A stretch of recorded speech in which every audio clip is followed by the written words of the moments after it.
अस्सलाम वालेकुम everyone. Hope कि आप सब खैर वाफियत से होंगे। अल्लाह ताला आप सभी को अपने हिफ्ज़ अमान में रखे। कम से कम एक मरतबा दरूद शरीफ पढ़कर कमेंट बॉक्स में लिख दीजिएगा। आज की वीडियो में हम कज़ा नमाज का तरीका सीखेंगे। वीडियो बहुत ही इम्पोर्टेंट होने वाली है, इसीलिए वीडियो को आखिर तक देखिएगा और देखने के बाद अमल भी ज़रूर कीजिएगा। सबसे पहले नमाज के बारे में बात करेंगे। कुरान पाक में अल्लाह ताला फरमाते हैं वअक़ीमुस्सलाता वला तकूनू मिनल मुशरिकीन, और नमाज कायम करो और मुशरिकों में से मत हो जाओ।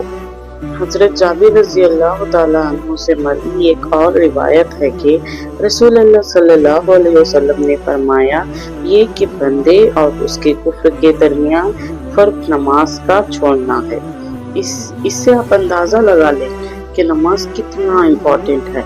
नमाज को छोड़ने का हम तसव्वुर भी नहीं कर सकते, क्योंकि जो शख्स नमाज छोड़ता है वो काफिरों की सफ में जमा हो जाता है।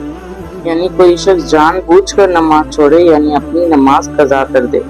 हज़रत अनस बिन मालिक रज़ियल्लाहु ताला अन्हु बयान करते हैं कि हुज़ूर करीम सल्लल्लाहु अलैहि वसल्लम ने इरशाद फरमाया कि बंदे के इस्लाम और शिर्क के दरमियान फर्क सिर्फ नमाज को छोड़ने का है। जब उसने नमाज तर्क कर दी गोया उसने शिर्क किया। तो इसे ये मालूम होता है कि जिसने जानबूझकर नमाज छोड़ दी गोया वो शिर्क करता है। यानी जिसने जानबूझकर नमाज छोड़ दी यानी सुस्ती में, टाल मटोल में, काहिली में, गोया उसने कुफ्र किया।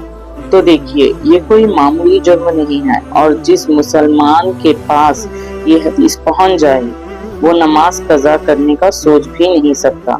लेकिन चूंकि हम इंसान हैं, जानबूझकर वो ऐसा ना भी करे तो बाज़ औक़ात हालात इस तरह के हो जाते हैं कि इंसान ऐसी सिचुएशन में गिरफ्तार हो जाता है कि नमाज छूट जाती है, जैसे कि वो सो गया, भूल गया। इसके अलावा ऐसी दवाइयाँ खा ली कि वो नींद से जाग ही नहीं रहा। तो ये सारी सिचुएशन होती है ना, और कहते हैं ना 3 लोगों से कलाम उठा लिया गया। नंबर 1 सोने वाला जब तक कि वो उठ ना जाए। नंबर 2 बच्चा जब तक कि वो बालिग ना हो जाए। नंबर 3 मजनू जब तक कि उसे होश ना आ जाए। अब ऐसी हालत में जिसमें आप जानबूझकर सोए, आपको पता हो कि अब अज़ा होने वाली है, आपको पता है कि अब नमाज का वक्त होने वाला है, आप बाजार चले गए या घर से निकल गए कहीं जाने को, ऐसे सिचुएशन में सबसे पहले प्रायोरिटी नमाज को दें। और अल्हम्दुलिल्लाह हम तो मुसलमानों के मुल्क में रहते हैं तो नमाज अदा करने में दिक्कत नहीं होगी, मगर कुछ लोग ऐसे मुल्कों में रहते हैं जहां आसपास के लोग मुसलमान नहीं होते, तो इस सिचुएशन में चीजें उन मुसलमानों के हाथ में नहीं होती। तो ऐसी सूरत में इंसान को चाहिए कि जो नमाजें उससे छूट गई या वक्त से निकल गई तो उसे चाहिए कि फौरन उन नमाजों को अदा कर दे। तो चलिए अब बात करते हैं जो नमाजें फौत शुदा नमाजें हैं उनका क्या किया जाए, यानी जो हमारी क़ज़ा नमाजें हैं वो हम कैसे अदा करें। हज़रत अनस रज़ियल्लाहु ताला अन्हु फरमाते हैं कि नबी सल्लल्लाहु अलैहि वसल्लम ने फरमाया जो शख्स सो जाए या नमाज छोड़ दे तो उसे चाहिए कि जिस वक्त उसने नमाज को छोड़ दी यानी उसने नमाज को क़ज़ा कर दी तो जब उसे याद आए तो फौरन अदा कर दे। यानी गुरूब आफताब से पहले अगर ज़ोहर की नमाज छोड़ दी तो असर की नमाज के साथ पढ़ ले। अब चलिए बात करते हैं हमारी क़ज़ा नमाजों को कैसे अदा करें। इस चीज़ को ध्यान से समझिएगा कि सबसे पहले आप पर नमाज कब फर्ज हुई, आप उस चीज़ का हिसाब लगा लें। कौन से साल में आप बालिग हुए मतलब मैच्योर हुए, उस साल से लेकर अब तक कितने साल हुए उसको काउंट कर लें। मान लीजिए फॉर एग्जाम्पल आप 2018 में मैच्योर हुए, तो तब से लेकर अब तक मतलब 2018 से लेकर 2025 तक आपके हुए पूरे 7 साल। तो आपको आपके 7 साल की क़ज़ा नमाज करनी है। याद रखिए क़ज़ा सिर्फ फर्ज और वितर की नमाज की होगी।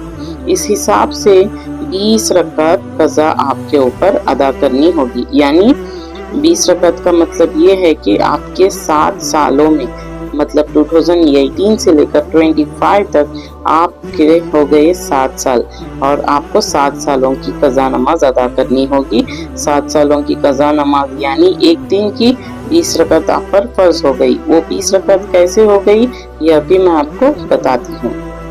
तो इस हिसाब से आपको कज़ा नमाज अदा करनी होगी, जैसे फजर के 2 रकात फर्ज, ज़ोहर के 4 रकात फर्ज, असर के 4 रकात फर्ज, मगरिब के 3 रकात फर्ज, इशान के 4 फर्ज और 3 वितर, टोटल हुई 20 रकात। अब एक दिन की 20 रकात हुई तो पूरे एक महीने की कितनी हुई?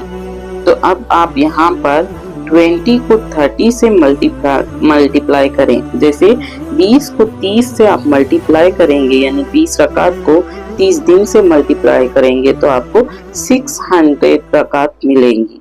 तो कितना बनता है? 600। तो एक महीने के 600 रकात हुए। तो अब बात करते हैं कि एक महीने में 600 रकात हुए तो एक साल में कितने हुए। अब 600 को मल्टीप्लाई करें 12 से, यानी 600 रकात इंटू 12 मंथ्स, एक साल में 12 महीने होते हैं। तो इसका हमें टोटल मिलता है 7200 रकात। तो ये हुई 7200 रकात आपके एक साल की कज़ा नमाज। अब सोचें कि 7 साल में कितनी होगी, तो इसका टोटल हुआ 50,000 से ऊपर जाएगा। तो ये मैंने सिर्फ आपको एग्जाम्पल के तौर पर कहा है। जब आप मैच्योर हुई तब से लेकर अब तक के जितने भी आपने फर्ज नमाजें और वितर नमाज कज़ा की है, तो उनका ये टोटल हुआ तो एक साल का हो जाएगा, 50,000 से ऊपर जाएगा। अभी आप टेंशन ना लें, मेरे पास इसका सोल्यूशन भी है। आप ये सोचेंगे कि इतनी रकात आप एक दिन में कैसे अदा करेंगे, तो इसका सोल्यूशन भी मेरे पास है। तो चलिए जानते हैं कि इन नमाजों को कैसे अदा की जाए। तो आप रोजाना अपनी नमाजों को जैसे अदा करते हैं वैसे अदा कर लें, उसके साथ एक दिन की कज़ा नमाज अदा कर लें। जैसे आपने अदा की फर्ज नमाज, कौन सी? ज़ोहर की 4 रकात फर्ज नमाज पढ़ी, तो उससे पहले या उसके बाद में आप कज़ा नमाज भी अदा कर सकती हैं एक दिन की। एक दिन के 7 रकात हुए, 7 रकात में से आप ज़ोहर की नमाज अदा कर लें, तो दूसरे दिन असर की कर लें। इस तरह से आप कर सकते हैं। और इसकी नीयत क्या है, इसका तरीका क्या है और इसका वक्त कब है, तो ये भी मैं आपको बताती हूँ। तो उसकी नीयत ऐसे करें, कज़ा नमाज की नीयत। जैसे मान लीजिए आप फर्ज नमाज फजर की कज़ा नमाज अदा कर रहे हैं। नीयत की मैंने 2 रकात नमाज फर्ज फजर की पहली क़ज़ाए उम्री। जब आप ज़ोहर की नमाज पढ़ेंगे तब भी आप पहली क़ज़ाए उम्री कहें। तो जो नमाज आप पढ़ेंगे तो कहेंगे कि पहली क़ज़ाए उम्री। ये सब शुरू में थोड़ा मुश्किल लगेगा, लेकिन यकीन कीजिए कि आपकी क़ज़ा नमाजें अदा हो जाएंगी। और नमाज एक ऐसी इबादत है जिसका हिसाब होगा, मतलब होगा, ये किसी हालत में माफ़ नहीं है। तो इससे पहले कि हमारी क़ज़ा नमाज पढ़ी जाए, यानी जनाजे की नमाज पढ़ी जाए, अल्लाह ताला ने अभी भी मौका दिया हुआ है। तो आप अपनी क़ज़ा नमाजों को अदा कर लें। अब आप सभी शॉक्ड हो गए होंगे कि इतनी नमाजें कैसे अदा होगी। जी हाँ, मुश्किल है, लेकिन नामुमकिन नहीं। डेली एक वक्त भी अदा कर लेंगे तो अदा हो जाएगी इंशाअल्लाह। तो क़ज़ाए उम्री नमाज को अदा करने का वक्त कौन सा है? आप इस नमाज को गुरूब आफ्ताब से पहले अदा कर लें तो बेहतर होगा। तो ये चंद ऐसे औकात हैं जिनमें क़ज़ा नमाज नहीं पढ़नी चाहिए। तो पहले तो सूरज निकलने के वक्त, यानी फजर के बाद तकरीबन 20 से 15 मिनट तक। ज़वाल के वक्त दोपहर में सूरज टेक सर पर है, ये वक्त चंद मिनट का होता है। तो तीसरा वक्त जो है सूरज गुरूब होने के वक्त, मगरिब से चंद मिनट पहले। इसीलिए आप ज़ोहर और असर के बीच में पढ़ सकते हैं आराम से। तो इस तरह से आप अपनी क़ज़ा नमाज़ों को अदा कर लें। डेली जो आप फ़र्ज़ नमाज पढ़ती हैं उसके बाद क़ज़ा नमाज की भी क़ज़ाए उम्री की नियत करके ये नमाज भी अदा कर लें। होप कि आपको ये वीडियो बहुत अच्छी लगी होगी और इन्फॉर्मेटिव होगी, आपके ज़रूर काम आएगी। तो इस तरह की और भी अच्छे वीडियोस के लिए आप मेरे चैनल को सब्सक्राइब कर लें, वीडियो को लाइक करें और अपने दोस्तों के साथ शेयर करें ताकि वो भी अपनी नमाज़ों को जल्द से जल्द अदा कर ले। کیونکہ نماز ایک ایسی عبادت ہے جس کا حساب ہوگا، مطلب ہوگا۔ تو اللہ تعالیٰ مجھے اور آپ کو نمازیں قائم کرنے کی توفیق عطا کرے۔ آپ سبھی کو رمضان کی ڈھیر ڈھیر ساری مبارکباد۔ پھر ملتے ہیں ایک اور اچھی ویڈیو کے ساتھ۔ اللہ حافظ۔